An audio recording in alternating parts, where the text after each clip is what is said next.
ফাতাকুনা মিনাজ জালিমিন। আদম, তুমি আর তোমার ওয়াইফ আমার জান্নাতে থাকো, খাও, আর তোমরা এই নিষিদ্ধ গাছের কাছে যাইও না।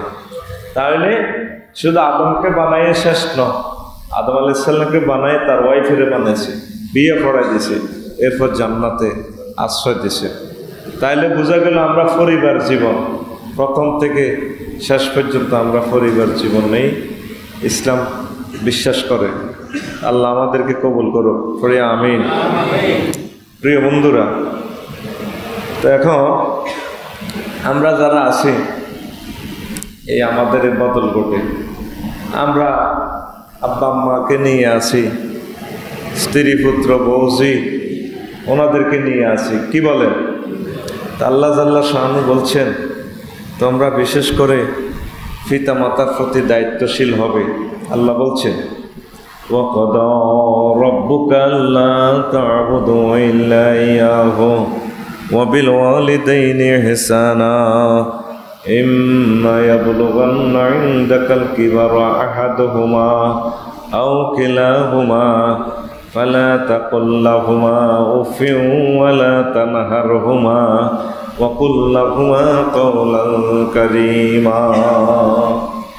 আল্লাহ বর্ণনা দিচ্ছেন, তিনি বলছেন তোমরা তোমাদের রব বর্ণনা করতেছেন, তোমরা আল্লাহ ছাড়া অন্য কোনো কারো ইবাদত করবে না।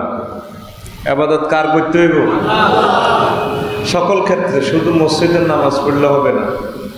জীবনের 24টা ঘন্টা যে যেখানে থাকবেন, চাকরি করবেন, বাকরি করবেন, ব্যবসা বাণিজ্য, রাজনীতি, যে যেখানে আছে, ওই সর্বক্ষেত্রে এক আল্লাহর গোলামি।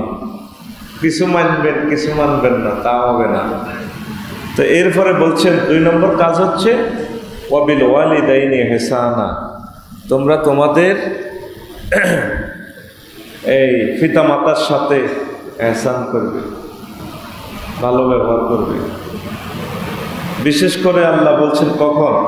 ইম্মা ইয়াবলুগান্না ইনদাকাল কিবারা আহাদুহুমা আও কিলাহুমা ফালা তাকুল লাহুমা উফিন ওয়া লা তানহারহুমা ওয়া কুল লাহুমা কাওলান কারীমা। বিশেষ করে পিতা মাতা একজন অথবা তাদের উভয়জন যদি তারা বার্ধক্যে পৌঁছে যায়, তাদের সাথে বেশি ভালো ব্যবহার করবা, ইহসান করবা। পিতা মাতা যদি তারা বড় হয়, বুড়ো হয়ে যায়, কে বলছেন এ কথা? আল্লাহ। আমরা কিন্তু ইহসান ভালো রকমে আমরা করি না। এরপরে আল্লাহ বলছেন তাদের সাথে তোমরা ফালা তাকুল লাহুমা উফিন, ধমক দিয়ে কথা বলিও না। তারা উফ শব্দ বলে, ইস বা যে কি কাম করছ তুই, এতটুকু যাতে তারা না বলে। ফালা তানহারহুমা, তাদেরকে ধমকি দিয়ে কথা বলিও না। ওয়া কুল লাহুমা কাওলান কারীমা, তাদের সাথে নরম নরম ভাষায়, সুন্দর সুন্দর ভাষায়, ছোট্ট ছোট্ট ভাষায়, তারা যাতে বিরক্ত না হয়, এইভাবে তাদের সাথে কথা বলবা। তারপরে আরও একটা কাজ দিচ্ছেন আল্লাহ, ওয়াকফিদ লাহুমা জানাহাদ যুল্লি মিনার রাহমা ওয়া কুর রব্বিরহামহুমা কামা রব্বায়ানি সগীরা। তারা বুড়ো হয়ে গেলে, অসহায়, নিরুপায়, অসুস্থ, জর্জরিত রোগে এরকম হয়ে গেলে, ওয়াকফিদ লাহুমা জানাহাদ যুল্লি, তাদের জন্য তোমার ডানা বিছিয়ে দাও, রহমতের ডানা। দেখো মানুষের কি ডানা আছে কিনা? হ্যাঁ, আল্লাহ এ কথা কেমনে কইল? ডানা বিছিয়ে দাও। আমাদের আছে হাত, পাখিদের আছে ডানা। পাখি যেভাবে হাত না থাকিও ডানা দিয়ে তার বাচ্চাদেরকে স্নেহ ভালোবাসা দেয়, আদর করে বুকে জড়াইয়া রাখে, তোমাদের তো আমি হাত দিছি, তো তোমরা তোমাদের হাতকে ডানার মতো করে আব্বা আম্মাকে বুকে ভালোবাসা প্রীতি ডোরে তোমরা তাকে আলিঙ্গন করে রাখো, এই কথা আল্লাহ বলছেন। তারপরে এরপরে ভালোবাসা দিয়েও যদি তাদেরকে বাঁচাইতে না পারো, আমি যদি তাদেরকে আমার কাছে নিয়ে আসি, তাহলে তোমাদের আরও একটা কাজ আছে। পৃথিবীতে তারা যেহেতু নাই, তাদের জন্য সবসময় দোয়া করবা, নামাজ কলমা পড়ে পড়ে তাদের জন্য দোয়া করবা, রব্বি রহমহুমা কামা রব্বায়ানি সগীরা। আল্লাহ, আপনি আমার আব্বা আম্মাকে কবরে এমনভাবে আদর করেন, ভালোবাসেন, স্নেহ করেন, খানা টানা দেন, যেভাবে তারা ছোটবেলায় আমাকে ভালোবেসেছিল, আমাকে যত্ন করছিল, সোহাগ করেছিল। আপনি আমার আব্বা আম্মাকে এইভাবে কবরে রাখেন। এই দোয়াটা নামাজের পর পর সবসময় আব্বা আম্মার জন্য করবেন। কি বলেন? হ্যাঁ, ইনশাল্লাহ করবেন। এই কথা কে বলছেন? আল্লাহ। এক সাহাবী এসে বলল, যাও রাজুলুন ইলান নবী সাল্লাল্লাহু আলাইহি সাল্লাম, নবীজির কাছে এসে বলল, হে আল্লাহ রাসূল, হ্যাঁ, মানা হাক্কুন নাসে বিহুসনি সাহাবাতি, মানুষের মাঝে যত মানুষ এই দুনিয়াতে আছে সব মানুষের থেকে সবচেয়ে আমি বেশি কার সাথে ভালো আচরণ করব, কে বেশি ভালো আচরণের অধিকার রাখে? রাসূল সাল্লাল্লাহু আলাইহি সাল্লাম বললেন, উম্মুকা, তোমার মা। এরপরে ওই ভদ্রলোক বলল, হে আল্লাহ রাসূল, সুম্মা মান, তারপর কে? এরপর রাসূল সাল্লাল্লাহু আলাইহি সাল্লাম বললেন, সুম্মা উম্মুক, তোমার মার সাথে তুমি ভালো আচরণ করবে। সুম্মা মান, তারপর কে? আল্লাহ রাসূল বললেন যে সুম্মা উম্মুক, তোমার আম্মার সাথে তুমি ভালো ব্যবহার করবে। এইভাবে 3 বার বললেন। 74 বার বললো যে সুম্মা মান, হুজুর এরপরে কার সাথে আমি ভালো আচরণ করবো? ও সুম্মা আবু, তোমার আব্বার সাথে তুমি ভালো আচরণ করো। সুবহানাল্লাহ। তাহলে এই যে ইসলামের নির্দেশনা আমরা কি পালন করিনি? করি না। রাসূল সাল্লাল্লাহু আলাইহি সাল্লাম আরো একটা হাদিস বলছেন, আমার উম্মত মান সাবরাহু আইয়াবসুতাল্লাহু রিজকাহু আইয়াবসুতাল্লাহু ফি রিজকিহি, যে ব্যক্তি চায় তার রিজিক শেষ না হোক। শুধু রিজিক আর রিজিক। রিজিক বলতে শুধু খানা নয়, রিজিক বলতে হয়াত, রিজিক বলতে ইবাদত বন্দেগী, রিজিক বলতে খানা, আবার রিজিক বলতে কি হোলামাইয়া। হোলামাইয়া আমরা বালা রিজিক, এটা ঘুরে খাবার আর কি। হোলামাইয়া রুজি করি আমরা খাওয়াই, এটাও রিজিক। আবার আমাদের যৌবনত্ব, এটাও রিজিক। যৌবনত্ব কি বলে? হুজুর তো না, নাকি যৌবন খাইনি, যৌবন তো ভোগ করে, ওর কথা কয়। ওই 11 নম্বর হলের গোড়া শাল সাপ আছে, সিঁড়ি গরুর পাতের ট্যাবলেট আছে, গুড়িকে চুরি করি ট্যাবলেট কেনে যৌবনত্ব সোজা করে ফেললে। যৌবনত্ব তো নাই, এটাও একটা রিজিক, বুঝছেন নি? আমরা তো রিজিক বলতে শুধু মনে করে বাপ খাওয়ান রিজিক। যত নিয়ামত আছে এই দুনিয়ার সব নিয়ামতকে রিজিক বলা হয়। সুবহানাল্লাহ। আমি বলি দিই কেন? থাক, পয়সা যেহেতু আমি খাইছি পারবে যে, সুবহানাল্লাহ আমি বলি দিই। তাইলে রিজিক কাকে বলে বুঝলেন তো? অজ্ঞা বালা ফুলা মাইয়া রিজিক। মাইয়া অজ্ঞা সুন্দর আল্লাহ দিছে, মাইয়া একগারে বিয়ে দিয়ে লিছেন ইটালি, জাপান, আমেরিকা গেলাম, বস এক কমাইয়া মাসে মাসে 20,000, 50,000, 1 লাখ টাকা বা কিছু খাইয়ে ওই মাইয়ার কারণে রিজিক আইয়ে। তাইলে হলো মাইয়ার নেককার সন্তানও অন্যতম শ্রেষ্ঠ রিজিক। আবার শরীরের সুস্থতাও রিজিক। কত খানা আছে, কত নিয়ামত আছে, কিন্তু অসুখের কারণে খাইতে পারে না, তাইলে তো এটা খাইতে পারলেন না। তাইলে সুস্থতাও রিজিক। সুস্থতা কি?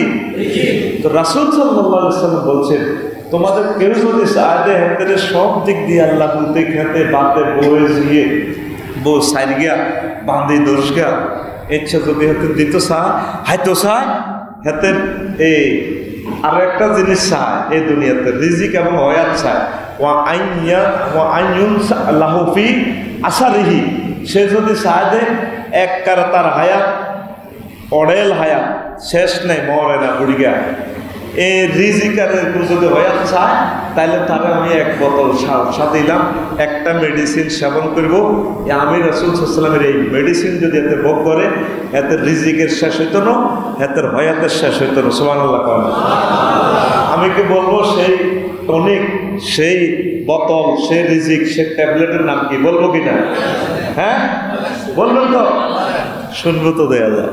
রাসূল সাল্লাল্লাহু আলাইহি ওয়াসাল্লাম বলছেন, সেই টনিক, সে সালসার বোতলের নাম হচ্ছে ফালিয়াসিল রাহমাহু, সে ব্যক্তি যাতে আত্মীয়তার বন্ধন বজায় রাখে। ফুকু যারা আছে, হুয়াতো বোন, হুক্কু, খালতো বোন, খালাম্মা, মামানে, স্বাস্থ্য বোন, তারপরে এই আপনার রক্ত সম্পর্কীয় যতগুলো আত্মীয় স্বজন আছে তাদের সাথে ভালো ব্যবহার করতে হইব। অন্ত আত্মীয় নতুন নতুন আত্মীয় তৈরি হয়ে গেছে, এতে সাতখিল কলেজ হরে ওরে এবারের কোরবানে এতে 12-14 জন আছে বন্ধু। বন্ধুদের এত গরিব মানুষ, তারা ফুল প্যান্ট ফিদার তৌফিক নেই, হাফ প্যান্ট হিন্দার তৌফিক, হাফ প্যান্ট হিন্দি নেই, দিন না হুন্ডা চালালে ডাকাত করতে তুলে হাতে করবেন না, গোস্ত খায়।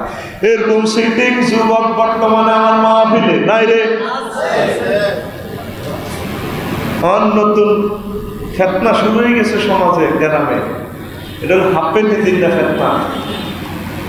আচ্ছা, হাফ প্যান্টটা যদি মুসলমান যুবকে পরে, তাহলে হাতের হাফ প্যান্টের দিকে যে হাতের রাইফেল আছে, তারপরে হাতের বুলেট আছে, তো 2-3 ইঞ্চির হরে তো রাইফেল আর বুলেট বার হয়ে যাবে, ঠিক কিনা? কথা কর না কা? এদিনের দেখলে আলহাতাল্লা ফিট হইব, বেশি ফিটার দরকার নাই। সিবাদি ক্রাশ ক্রাশ করে তা করে ফিটবে। বললো হুজুর কিতা ফিডি, ওইগুলো দেখলে তো আমরাই ডরাই। আগে বদল করতে হাফ প্যান্ট পার্টি আছে, হ্যাঁ শুরু হয়ে গেছে। এটা কি ওয়াজ করিও, নতুন নতুন ফেতনা টেকাল দিতে তো আমরা শেষ, আগে তো শক্তি শেষ।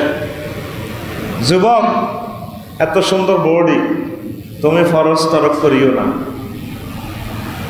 সুন্নত তরিকা জামা কাপড় ফরো, ডোলা ডালা জামা ফরো। যেই ফোলাটা এত হাজার মানুষের সামনে হাত পাই দিতে চলতে পারে, হেতের মতো বেসরম বেতমিজ নালায়ক আর পৃথিবীতে আসেনি। হাতে যে কোনো কাম করতে রেডি আছে, এত সরম উঠে গেছে। তইলে হয়া বেশি বেশি হয়া তার রিজিক বাড়ার টনিক মেডিসিনের নাম কি? আত্মীয়তার বন্ধন রক্ষা করা। এখন নতুন নতুন আত্মীয়, ক্লাস 1-এ আছে হোর বাড়ির আত্মীয়। হোর বাড়ির আত্মীয় রে বুঝলাম না, মানুষ এত আদর করে কিনলে, এত ভালোবাসে কিনলে। হোর বাড়ির আত্মীয় এরা সিরিয়াল হইল 3 নম্বরে। আগে আপনার ভাই বেড়াদার, আপন ভাই, ভাই ভাই ভাতিজা, বোন, তারপরে এরপরে দাদা দাদি, নানা নানি, ফুফু, এরপরে আরো কারা আছে। এই আত্মীয়গুলোর পরে রোল নম্বর হইল কে? হোর বাড়ি। রোল নম্বর 1 হইল হোর বাড়ি। ওই বোর নির্যাতন তো পাইছাল্লাই, অকল বেড়া বোরে অনেক আদর করে, আসলে গড় শান্তি নেই। আসেনি আঙ্গো গড় শান্তি? 1 ইঞ্চি জায়গা আমি শান্তি দেই না। হ্যাঁ, একজনের ঘর যেন ইউক্রেন রাশিয়ার যুদ্ধ চলে। ওই নবীর মেডিসিন খায় না তো কেউ, নিজের শান্তির লে এগুলো করে, আসলে শান্তি হয় না। জীবনে যত হেদানি শুনছেন, মা বাবা হেদান, আপনার বই আপনার যে হেদান। যদি হইলা করি অন্য হেদানি শুরু করতো, তাও হয়তো হইলা কথাটা এক কুত্তা, চুপ কর কুত্তা, কথা করছেন, এতে লাগে কেন হয়নি? হইলা কথাটা কুত্তা লই শুরু করে, ওইসে কইলে কুত্তা। সব মহিলা কয় না অবশ্য। তো এখন তাহলে আজকের হাদিস থেকে কি বুঝলাম? আত্মীয়তার বন্ধন রক্ষা করবে। আত্মীয়তা এখন আর নাই, লাইফ সাপোর্টে আছে। নতুন নতুন আত্মীয়, আফসারি সাহেবের যে ভালোবাসে, ও আফসারি সাহেবকে আপনার আত্মীয় নেই। আফসারি সাহেব বলে একদম দিনই স্কলার, ভালোবাসবেন ওই তরিকায়। সবচেয়ে বেশি ভালোবাসবেন আমরা আব্বা আম্মারে। আব্বা আম্মার হরে তা কত 10 নম্বর 15 নম্বর হরে ওরা আফসারি সাহেব। আফসারি সাহেবের রোল নম্বরে তো নাই। সবার চেয়ে বেশি আব্বা আম্মারে ভালোবাসবেন। 2 নম্বরে আপনি এই আত্মীয় স্বজন, তারপর শ্বশুর শাশুড়ি সহ ওই আত্মীয়গুলা, এরপরে আপনার ফ্যামিলির অন্যান্য যারা আছে, গ্রামবাসী আছে, পাড়া প্রতিবেশী আছে, যে যেখানে যে অবস্থা থাকবেন, বিমানে উঠলে বিমানের যে যাত্রীগুলো, এগুলো আপনার তখন প্রতিবেশী। সাতখিল বাজারে গেলে বাজারে যে করবেন, বাজারে সব সাথীরা আপনার প্রতিবেশী। হিমালয় লাল সবুজে যখন উঠবেন, আলবারাকাতে উঠবেন, তখন বাস উঠলে 4-5 ঘন্টা ঢাকা যাইবেন, তখন ওই বাসের যাত্রীগুলো আপনার প্রতিবেশী, আপনার আহাল আয়াল পরিবার, এইভাবে প্রীতিডোর ভালোবাসা রাখি যদি চলতে পারেন, আল্লাহ আমাদেরকে বরকত দিব। পড়ি আমিন। লা ইলাহা ইল্লাল্লাহ, জোরে লা ইলাহা ইল্লাল্লাহ, লা ইলাহা ইল্লাল্লাহ মুহাম্মাদুর রাসূলুল্লাহ সাল্লাল্লাহু আলাইহি ওয়াসাল্লাম। তাহলে এবার একটু পয়েন্টে আসি আমরা, টু দ্য পয়েন্ট। এই যে পরিবার প্রীতিডোর বন্ধন নিয়ে আল্লাহ রাসূল সাল্লাল্লাহু আলাইহি ওয়াসাল্লাম কথাগুলো বললেন, তা আমাদের পরিবারে কে কতটুকু সুখে আছি আমরা? আসেনি? কারো কথা কেউ শোনেনি? বউর কথা জামাই শোনে না, জামাইয়ের কথা বউ শোনে না, হোলা মায়ের কথা শোনে না, হোলা বাপের কথা শোনে না, বাপে হোলার কথা শোনে না, কেউ কারো কথা শোনে না। পুরা পরিবার মনে যেন আমাদের জাহান্নামের টুকরো হয়ে গেছে।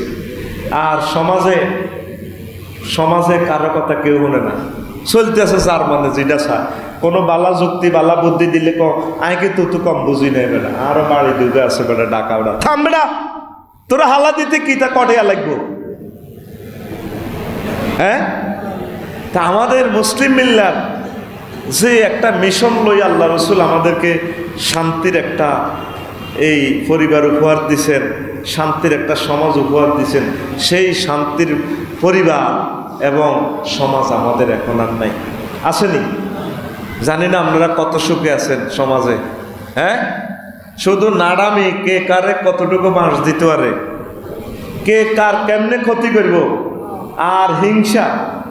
একটা মানুষ যেন হিংসার বাক্সা, অমুক এত বালা চলে কা, এটাই হাতের কারিশমা, এটাই হাতের হিংসা। অথচ রাসূল সাল্লাল্লাহু আলাইহি সাল্লামের ঘরে ফ্রিজ ছিল না, এসি নাই, বিল্ডিং নাই, তারার বেড়া নারাস্তা নেই, গরম উঠলে আসমান দেওয়া যায়, শান্তি আর শান্তি। বউ আসিল নৌকা থেকে 11 গা, শান্তি আর শান্তি।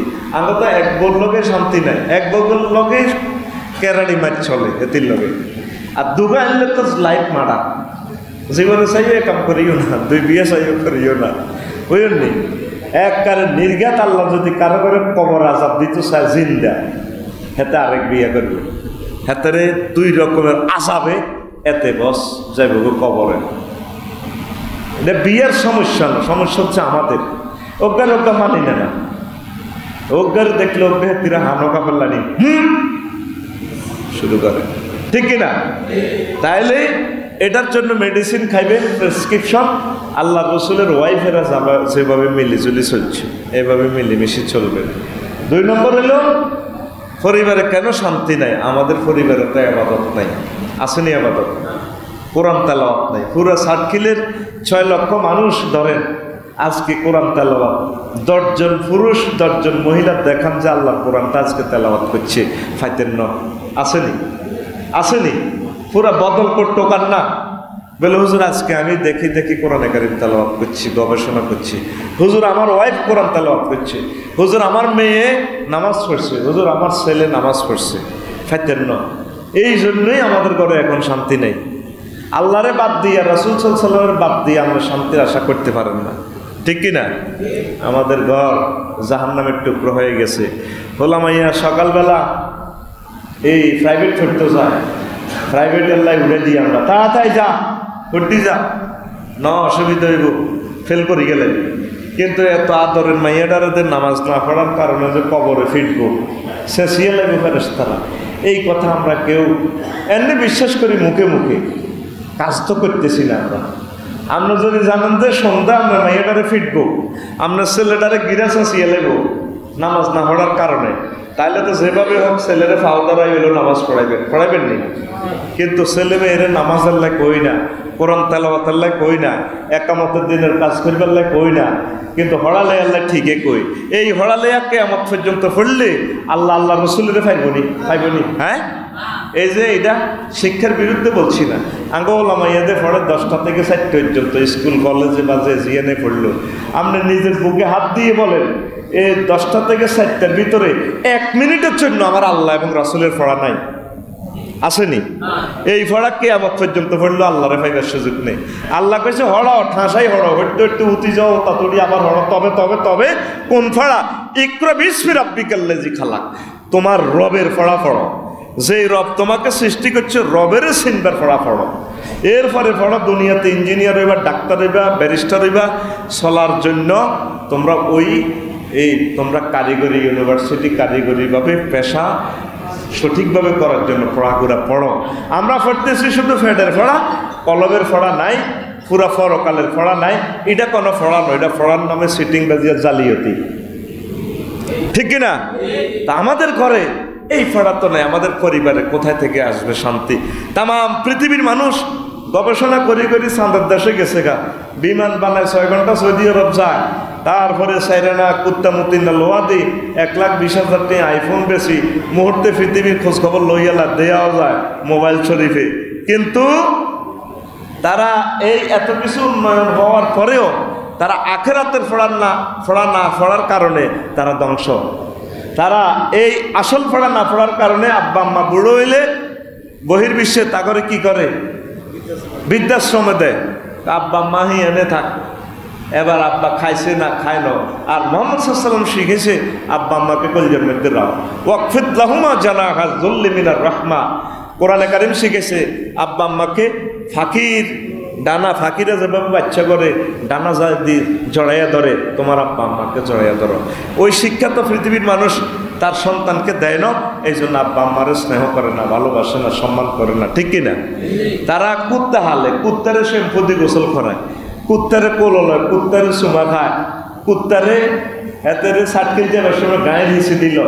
মানে কুত্তারে কত যত্ন করে কুত্তার বাচ্চা কুত্তা, যাতে বাড়ির থেকে নবীজি কয় ফেরেশতা পর্যন্ত থায় না, 40 দিন হচ্ছে তো এই হতে ফেরেশতা জানা, এই গাড়ির মধ্যে কুত্তারে চুমা দেয়। তো এই জন্য ছেলে মেয়েও বড় হইলে আর আব্বা আম্মারে মহব্বত করে না, ওই বৃদ্ধাশ্রম দিয়ে বস, এইভাবে কুত্তার জিন্দিগি পালন। তাইলে আমরা কি বুঝলাম? আব্বা আম্মাকে ভালোবাসতে হইব, ঘরে ইবাদত জারি করতে হইব। কি রাজি আছেন নি? ঘরে নামাজ পড়া শুরু করবেন তো। আর সহজ বুদ্ধি হলো এটাই, আপনার ছেলেরে ঘরের মধ্যে ঠিক করবেন। আপনার পোলাটা গাঁজা খায়, এড্রিজিং করে, তারপরে রাষ্ট্রের আইন শৃঙ্খলা অবনতি করে। আমরা যদি ওলাগারে বাড়ি বুঝান, আব্বারে খারাপ কাজ করিও না, মানুষের মন কষ্ট দিও না, মানুষের গায়ে হাত উড়াইও না, তাইলে ছেলে ইনশাল্লাহ ঠিক হইব। আমরা তো ছেলেরে শিখাইলেন না। তো আমাদের সাতকিল থানা পুলিশ কজন আছে না? 50 জন আছে। 50 জনে এবার 6 লাখ মানুষের কেমনি কন্ট্রোল করেন? আপনি যদি আপনার ছেলে মেয়েরে কন্ট্রোল না করেন, কে কন্ট্রোল করবে? আমরা করে যদি টাইট দিই, আপনারা কোন হুজুর হোলারে ডাক দিছি মনে না কীর্তাম, আপনি কিছু করেন তা আপনি আপনার হোলারে কন্ট্রোল করতে পারেন। আপনি হোলা জন্ম দিয়েছেন, তো ঘটনাটা কি? গরুর লেজ লাড়ে না লেজে গরু লাড়ে? লেজে গরু লাড়ে। কথা বলেন, গরুয়ের লেজ লাড়ে না লেজে গরু লাড়ে? গরুয়ে লেজ লাড়ে। আপনার ফেসাবের রাস্তা দিয়ে হলো ইজ্ঞার বাইয়া ইজ্ঞা আছে, আপনি বুঝি তারা ঠিক করতে দিতেন না। বলে বাজি আর ঘরে থাকতে হইলে নামাজ পড়তে হইব জমাতের সহিত, আর ঘরে থাকতে হইলে কোরআন তালাওয়াত করতে হইব 2 মিনিট হইলেও, আমার ঘরে থাকতে হইলে মানুষের সালাম দিবা, সব মানুষকে হিন্দু বৌদ্ধ খ্রিস্টান মুসলিম সব মানুষকে সম্মান করবা, ভালোবাসবা, দান সাদাকা করবা, কল্যাণের কাজ করবা। এইভাবে যদি তারা ট্রেনিং দেন, আপনার সন্তানটা যদি পুলিশ অফিসার হয়, ডিসি হয়, রাষ্ট্রপতি হয়, জাতিসংঘের মহাসচিব হয়, এই সোনার ছেলে সুভাষে তাম পৃথিবী সুভাষিত, উদ্ভাসিত, উল্লাসিত, ফুলের গন্ধে মাতোয়ারা হয়ে যাবে। কথা ঠিক কিনা? আপনার তো বিচ্ছু বানাইতেছেন, আপনার তো ডাকাত বানাইতেছেন, আপনার তো আপনার ছেলে মেয়েরা ডাকাত বানাইতেছেন। তাহলে আল্লাহ রসুল যেভাবে বাচ্চা কাচ্চাকে প্রতিপালন করার জন্য বলছেন, আমরা এভাবে করতে হবে। কথা ঠিক আছে নি? ওমর রাদিয়াল্লাহু তাআলা আনহুর আমলে এক বুড়ো মানুষ মামলা দায়ের করছে সুপ্রিম কোর্টে, ওমর রাদিয়াল্লাহু তাআলা আনহুর কোর্টে। তারপরে মামলা দায়ের করছে, ফলা ভাত খাওয়ায় না, আব্বা আম্মার যত্ন করে না, মামলা হিয়ারিং। ওমর রাদিয়াল্লাহু তাআলা আনহু তাকে অ্যারেস্ট করে নিয়ে আসলেন সন্তানেরে। এরপরে বললেন, তোমার আব্বা যে অভিযোগ দিয়েছে, অভিযোগ সত্য কিনা? হুজুর সত্য, তবে আমার কতর অনুরোধ যদি আপনি শোনেন। তো তোর আবার কি এর অনুরোধ? মামলার বাদী হলো তোর বাপ, তুই বিবাদী, অনুরোধ কি? হুজুর মারি তো হালাইবেন, মামলা তো আমি ঠকছি, ঠিক আছে, তবে আর কদর ছোট্ট অনুরোধ, আর না কদর শোনেন, আচ্ছা ক কি আর আব্বা যে আর থেকে অধিকার চায়, আর আব্বা এই যে আরে কোনো অধিকার দিছিনি, 3টা অধিকার আমি ফাইন নিয়ে আসি আব্বার কাছে, আব্বাকে অধিকারগুলো দেয় না। কি আর আব্বা মারে বিয়ে করছে, তুই ঠিকভাবে বিয়েটা করছে নি, তুই কেন জানাস? হ্যাঁ কবল লই লেছি। আর আব্বা সার্টকিল কলেজ তো মাইয়ারের দায় লই আনছে, দায় বিয়ে করিয়ে লেছে অবৈধ সিস্টেম করি। আর আব্বা তো বিয়েটা উচ্চ বংশ করলো না। 2 নম্বর এলো আর আব্বা আর নামটা অত ঠিকভাবে রায় না, আর নাম রায় দিছে খকুন্যা, সগুঞ্জা, সাগরিকা, আকাশ্যা। জিজ্ঞাসা আর আব্বা ফালিও হোসেন ইসমাহু, আল্লাহ নবীজি বলছে সুন্দর একটা নাম রাখবে, আর আব্বা নামটা রাখছেনি। জিজ্ঞাসা ও কেন, এতের নাম কি? এতের নাম এটা কত, তুই নামটা তো ঠিকভাবে রাখলে না। 3 নম্বর আর আব্বা আরে কত হড়াইছেনি, আত প্লেয়ার শিখেছিনি, আমি আব্বারে কি এর অধিকার দিতাম? আল্লাহ রসুল বললেন যে মামলা খারিজ, যাবে না সুদের অধিকার চাস। আমরা তো সন্তানকে নবীর তরিকা আল্লাহ জাল্লাহ শাহর নির্দেশ মোতাবেক আমরা তো সন্তানের শিখাইতেছি না। আমরা 10,000 15,000 টাকা দিয়ে ও লেভেল ই লেভেল পড়াই লেভেল করিয়ে লেতেছি, কিন্তু তাওহীদের শিক্ষা, সুন্নাহর শিক্ষা, ধর্ম শিক্ষা তো আমরা শিখাইতেছি না। এটার জরিমানা মনে করি, ঠিক কিনা? প্রিয় বন্ধুরা, আসল কথাতে আসি। পারিবারিক বন্ধনের গুরুত্ব, তাওহীদের শিক্ষা 1 নম্বর। এই পরিবার থেকেই তাওহীদের শিক্ষা দিবেন। 1 আল্লাহ জিন্দাবাদ। 2 পিতামাতা শ্রেষ্ঠ বিশ্ববিদ্যালয়। কিছু সময় ছেলে মেয়েরা আপনি পড়াইবেন, আপনি উপজেলা নির্বাহী অফিসার হন, ডিসি হন, পুলিশের এসপি হন, রাষ্ট্রপতি হন, যে যে সেক্টরে কাজ করেন, অন্তত 20 মিনিট আধা ঘন্টা নিজের ছেলে মেয়েরে নিজে একটু পড়াইবেন। কারণ আপনি যেভাবে আপনার ছেলের যত্নটা নেবেন, অন্য কেউভাবে নেবে না। তাহলে আপনি হচ্ছেন সন্তানের জন্য সারা দুনিয়ার শ্রেষ্ঠ ক্যামব্রিজ, শ্রেষ্ঠ বিশ্ববিদ্যালয় মা বাপ, ঠিক কিনা? মা বাপে দিয়ে দিছে লাদাহুলানের বোর্ডিং, আয় হা এই বাচ্চাটা এখন থাকবে মা বাপের কলজাত, দিয়ে দিছে বোর্ডিং। কে তারা আদর করে, তার মনের কতগুলো চাহিদা, কে তাকে এগুলা করবে? তো মা বাপ হচ্ছে পিতামাতার এই সন্তানের শ্রেষ্ঠ ইউনিভার্সিটি। 3 সমাজ ও রাষ্ট্র সম্পর্কে জ্ঞান লাভ। আপনি শিখাইবেন আব্বা পুলিশের সালাম দিবা, ফায়ার সার্ভিস কর্মীদেরকে সালাম দিবা, এরাও তো মানুষ, এরা আমাদের কল্যাণে কাজ করে, ময় মুরব্বী দেখলে সালাম দিবা। এই ভালো ভালো শিক্ষাগুলো আপনি সমাজ রাষ্ট্রের আইন শৃঙ্খলা নিয়ে আপনি আব্বা আম্মার সন্তানের শিখাইবেন। চুরি চামারি রোধ এখান থেকে করবেন। বলে আরেকজনের শুয়ারি লই আনছে, তারপর আপনি খুশি বাজি কার গাছের রে, ফারভেজের গাছের। আল্লাহ আশা কুমা কুমা কেউ দেখছেনি করে না, দেন দেন দেখছে সাক্ষ্য দিকারি আব্বার 1 কিলো হাম দে। এরকম সিটিং আব্বা আম্মা বুড়িগা বর্তমানে আমার মসজিদ নাই রে। তো তুইও তো তোর হোলারে বড় সন্ত্রাস বানাই দিছ, ডাকাত বানাই দিছ। তুই বলার দরকার ছিল বাজির এটা তো গুণা, আল্লাহ তো দেখছি। সিয়ান তো এনছ শুয়ারিগুন দিয়া আয় আব্বা আম্মা তাকে আব্বা আম্মার কাছে মাপ চাইও, জীবনে আর এটা করিস না। এই যে সন্তান এই জিনিসটা শিখলো গুণা, হাতে যত বড় অফিসার হোক সে ইনশাল্লাহ মানুষের সম্পদ চুরি করতে না। আমরা তো চুরি শিখে আলাইছি। তো পরিবার হচ্ছে এই চুরি চামারি রোধের একটা ইনস্টিটিউশন, একটা বড় সংস্থা। 5 দোকানে বাকি রোধ। দোকানে পরিবারে যদি আপনি এই বাকি না খানা শিখেন, আমরা বললাম আমিও বাকি খাইতে না। আপনি তো 26 দোকানের পরোটা মোড়া বানাইছে দিয়ে তো খাইতে আছে, ইয়ানো বাইয়া টিয়া 1200 আটকাই, ইয়ার হলে শামসুর দোয়ানো খাইতে আছেন। আর বদল কোটের দোয়ান এক কেন বাই নেই, জিয়ানো তাই হুশে হয় না, ওরে কথা কয় না, ঠিক কিনা? আর ষাট কিনতে কদওয়ানে টিয়া হয় আল্লাহ কইতে রে। কোরবানি কিন্তু ঘাতে হতেছে 80,000 টিয়া দিই, কিনলে সিটিং বা জিটি করস। কোরবানি যদি কেমন পর্যন্ত না দেস, তোরে আল্লাহ জিজ্ঞাইতো না কোরবানি দিস না দেশ, এটাল্লা তোরে কোনো মোয়াখাজা করতো না, এটাল্লা তোর কোনো দরফাকর নাই। কিন্তু আরেকজনের দোষঘাটিয়া সাউয়ের হানি খাইতে পায় রেখছ, এইডাল্লা জাহান নামে যাইবে। আতুডান আর ভাই সময় কম, সময় অভাব। আতুডান কোন বলে ইনশাল্লাহ আমরা সিটিংয়েরা বাকি দোকানের টাকাগুলো নিজ দায়িত্বে দিয়ে আসবো। আমিন। কি জবাব দিবেন? সব বাইয়ে খোর পার্টি গরিব বুঝে আসস। আর বাংলাদেশে যত যত বড় লোক আছে আর বাইগরে কইয়ের একটা ব্যাংকে কোটি কোটি টাকা ঋণ।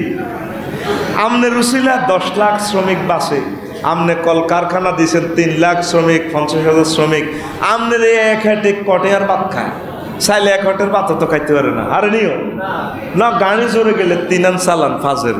এই তো কষ্ট মানুষের করলেন, কোটি কোটি টাকার ঋণ লই কবরে চলে গেলেন, কি জবাব আল্লাহরে দিবেন? ঠিক কিনা? মুসলমান এখন ঋণের কোনো ফাত্তাই দেয় না। আল্লাহর রসুল কোন ঋণদার ব্যক্তির নামাজের জানাজা পড়ান নাই। ঘুমাইয়ে গে ঘুম তো আইবে, আপনার ঘুমাইতে আছে, সোজাই বইয়েছা, তুই ডালাম দি বইছতে তোরে কথা আমি কইতে চাই, সময়টা শেষ করে দিলাম বিশ্বের মানুষের। কোনো অবস্থা ডালাম দিও না, সোজাই বইও কষ্ট হওয়া একটু, তাইলে হড়া মুগাস্ত হইব। আল্লাহ রসুল কোনো জানাজা গেলে বদল করছে কি কোনো দিন ঋণ টিন আসেনি? আল্লাহ রসুল আসে, তখন জানাজা দিত না। অন্য সাহাবির করে কইতো তোমরা জানাজা তো আমি ফাঁসে খাড়াই। তো কেউ যদি রিস্ক নিত, জামিনদারে তো জোর জানাজাটা আনবে দেন, আর বাইর আমি পয়সাটা বুঝি দিই, তখন আল্লাহ রসুল জানাজা দিত। আঙ্গো যদি বাংলাদেশে আল্লাহ রসুল আইতো, কেন ঠিক কিনা? তোকে 18 কোটি মানুষের ভিতরে নিজে নিজে চেষ্টা করো, চিন্তা করো। অনেক হুজুর আছে, প্রিন্সিপাল আছে, মুফতি মুহাদ্দিস আছে, হেতের কাছে মানুষের অজ্ঞাহানের হয়েছে লোহা সাতখিল বাজারের এ মাথা থেকে হে মাথা খিলিহানের হয়েছে হায়াতের কাছে। অনেক হুজুর নাম কইতাম না, বাংলাদেশের অনেক প্রিন্সিপাল এ যাইয়া হানজ্ঞা বরি দেয়, ওকে দেশা শর্মে হানিজ্ঞার হয়েছে কোজে না। আরে বেটা কথা কো, ঠিক না? সাগুয়ার দোয়ানের টিয়া তো বাদ দিলাম, মাইয়া মুদি দোয়ানের টিয়া তো বাদ দিলাম, ব্যাংকের তিতান বাদ দিলাম, শুধু খিলি হান জিগুন খাইছে এতে। দোয়ানদারও শর্মে খোঁজে না, হেতেও দেয় না। আর কাছে এরকম বহুত হুজুরের লিস্টি আছে। হুজুর এই হাতের কাছে এই এত বড় হুজুর, হুজুর কত বড়? এত বড়। আতকুল সময় কম, হুজুর কত বড়? এত বড়। হুরা ক হুজুর এখানে হুরা আঙ্গ হুরা পুরা মার্কেটের হুরা বাজারের ব্যাগ হাতের কাছে টেয়া। তো হাসর মাঠে যদি এক খিলি হানের হইসা যদি মামলাটা কাড়ায়, এতে পাইসনি। তো বাংলাদেশে কথা ক, যদি বাংলাদেশে রাসূল সাল্লাল্লাহু আলাইহি ওয়াসাল্লাম আইতো, এই মুহূর্তে রেসালাতের দায়িত্ব পালন করত, আমরা হুজুরের জীবদ্দশায় মরতাম, তাহলে রাসূল সাল্লাল্লাহু আলাইহি ওয়াসাল্লাম আমাদের জানাজা দিত না? দিত নি? কসা ব্যাগ গ্রুপের জিগুন আছে, এমডি চেয়ারম্যান কত কত গ্রুপ আছে না? হ্যাঁ হ্যাঁ, পুরা বাংলাদেশের বড্ডা বড্ডা ধনী বেগুন ঋণগ্রস্ত। তারা হুজুরেরা তো টেয়া খাই গিয়ে জানাজা দিয়ে 5,000 10,000 দিয়ে দিলে, আফসারিরও টেয়া দিয়ে দিলে। আল্লাহু আকবার। লোকটা কেমন আছিল? বাবা বা কেমন আছিল? বাবা লোকটা কেমন আছিল? বাবা সিটিং এর জানাজা, সিটিং এ হরে সব দেখি, সিটিং এর হাট বাজার এসব দেখি, কানার হাট বাজার। এক কানা কয় আরে কানারে চলো এবার বাবা পারে, নিজে কানা পথ চিনে না, নিজে কানা পথ চিনে না, পরকে ডাকে বারে বার। এইসব দেখি কানার হাটে বাজার। ঠিক নেই? বাকি টাকা ঋণ শোধের ব্যাপারে আমি অনেক বয়ান করছি। চেষ্টা করবেন এই মুহূর্তে স্টকে যদি মরি যান, যাতে আপনার কাছ থেকে কেউ টাকা না পায়। আমিন পড়েন। আমি এমনভাবে প্রিপারেশন নিছি মৃত্যুর জন্য, আমার কাছে এই মুহূর্তে যদি আমি মরি যাই সাতকিলে তোগো ইয়ে নেই, তাইলে আর কাছে কেউ টিয়া হাইতো না, তোগো ওয়াজের হাতিয়াও আর অন্য লাগতো না। আয় ফকটে টিয়া লেবা আরেছি, আর ম্যাডামে হেতি টিয়া দিছে কতগুণ, আয় কইছে ওই তো নলা আরো দে। আর হতে গজুর আব্বা এত হাজার দিছে, দৌড় বেটা আরো ল, যাতে অ্যাম্বুলেন্স দি টিয়া গুণ হাতের কাছে দি নগদ দেওয়ার লাশটা পৌঁছাইতে পারে। প্রত্যেক সময় রেডি থাকবেন, ফকটে টিয়া রাখবেন, কেউ যাতে টিয়া না পায়। আপনি এমন ভাবে চলবেন, গরুয়ের লেজ লাড়ে না লেজে গরু লাড়ে? কথা কন না, লেজে গরু লাড়ে। তাইলে আপনার জিরবা চালায় না আপনি জিরবারে চালান? পয়সা না থাকলে জিরবার মধ্যে খানাটা দেন কা? পয়সা নাই খাইতেন না, বস্তা হুড়ে হুড়ে বাজার লই আনেন ভাই। ঘটনাটা কি? অনেক দোকানদার দেউলি হয়ে গেছে, অনেক দোকানদার বহুত কষ্টে আছে। ভাই খাই খাই উঠে গেছেন কই আয় 54টা কিতাব লিখছি বাই নেই আর কোম্পানি উঠে আলেছে কিতাব বড় বড় হুজুরেরা বাই নিয়েছে কত দিয়ে লাইও এই যে গোড়া গায়েব হয়েছে আর নাই। এবার কিতাব ব্যবসার এই অবস্থা। এবার যারা গ্রামগঞ্জে 60 কিলো দোয়ানদারি করে হেতারা কত কঠিন অবস্থার ভিত্তি আছে। আতুডান সময় কম, টাইম ওভার হয়ে গেছে। আতুডান কন বলে ইনশাআল্লাহ জীবনে আর বাকি খাইতান্ন ব্যাংক থেকে লোন কিস্তি করতেন না। যারা লোন নিছি এগুলা পরিশোধ করি মরিয়ম। এটা একটা জাতীয় ক্যান্সার হয়ে গেছে। তারপরে 6 সামাজিক ও রাষ্ট্রীয় স্থিতিশীলতা রক্ষা হয়। 7 সম্প্রীতি রক্ষা, পরিবারে ভালোবাসা হইলে সারা পৃথিবীতে সম্প্রীতি রক্ষা হয়। মানবাধিকার প্রতিফলন, পরিবারে যদি স্নেহ ভালোবাসা শিখান আপনার ছেলে মহব্বত শিখবো। আপনি ডেলি পরে দেন এক ফিডা বললগে অশ্লীল ভাষা কথা কন। আরে মায়ের বউয়ে মায়ের লগে আপনার কি কইলেছে আল্লাহ কইতে পারে ওরে আছে না? যে মাছ দিছে আর ঠিক থাকতে হাতের কিতা কইলেছে কিতা কইছে এটা কইতেন না ক্যামেরাতে তো চাইব কেন কইছে নি এরকম আগ বদলকোট ফিডার লগে জসিমের বড় ফিডার লগে জসিমের কইলেছে না কিতা কইছে? তো আমনে পরিবার সুন্দরভাবে যদি চালান আপনার ছেলে মেয়েটি ভালো হইব, মানবাধিক হইব। মানবাধিকার তারা প্রতিপালন করতে হইব। নয় শ্রেষ্ঠ নাগরিক গঠনের সূতিকাগার আমনের পরিবার। 10 লাইটের সুইচ কেন্দ্র। আমনের পরিবারটা হচ্ছে একটা লাইট, যেভাবে সুইচ দিলে লাইট জ্বলে। আমনের হোলারে পরিবর্তন যে বানা দিছেন হাতে 60 কিল গেলেও লাইট আলো জ্বলতে আছে। হাতে কলেজও চাইলে ঘরে তো শিখে দিচ্ছেন আলো ওই কারমার হুতলাটা এত ভালো। হাতে পুলিশ অফিসার হয়ে যাবো রাঙ্গামাটি খুব ভালো, এত ভালো মানুষ। হাতে সেনাবাহিনী প্রধান হইব, আরে অমুক লোকটা এত ভালো। হাতে কলেজের শিক্ষক হইব, ইস এ লোকটা এত ভালো। হাতে ব্যবসায়ী হইব, সেখানে হাতে ভালো আচরণ করব, ঠিক কিনা? হাতে আব্বা আম্মাতে ভালো শিখেছে তো, কথা ঠিক কিনা? হাতে বাসের ড্রাইভার হইব, হাতে ভালো হইব। হাতে হুন্ডা চালাইব, হাতে বালা হুন্ডা চালাবে যাব। ও মা হাতের যেন কুত্তা দৌড়া যেন হাতের ক্রেমিয়ে দিচ্ছে, হাতে এনে এনে এনে এনে এনে এনে চালায়। এদের নৌকা দেখছি খিলা আর গায়ের সামনে দিয়ে যাই মাগো এনে এনে এনে এনে কাটতে যায় গো আমার এনে উড়ে চালা। হাতের পরিবার তো শিখে গেলে সেতে ওর কথা কয় না। হাতে সে কুত্তা দৌড়ায়, কি দৌড়ায়? কুত্তা দৌড়ে গেছে হাতে নিজেও খারাপ। তো ওই পরিবার হচ্ছে একটা লাইটের সুইচ কেন্দ্র। 11 পরিবার রাষ্ট্রের প্রথম উপরাষ্ট্র। এটা রাষ্ট্রীয় সংগঠনের সর্বশ্রেষ্ঠ বেস ডালাই। কি ডালাই? বেস। আমরা যত বহুতল ভবন করে আগে বেস সিসি ডালাই দেয়, সিসির পরে এই বেস ডালাই দেয়। পরিবারটা হচ্ছে সিসি। এই সিসি ডালাই যদি ঠিক হয় ফিলার ঠিক হইব, সোজ হইব। আল্লাহ আমাদেরকে বুঝার তৌফিক দেখ। সামাজিক বন্ধনের গুরুত্ব আরেকদিন শোনামু। কথা শেষ। আসসালামু আলাইকুম রহমতুল্লাহ। দেন আজান।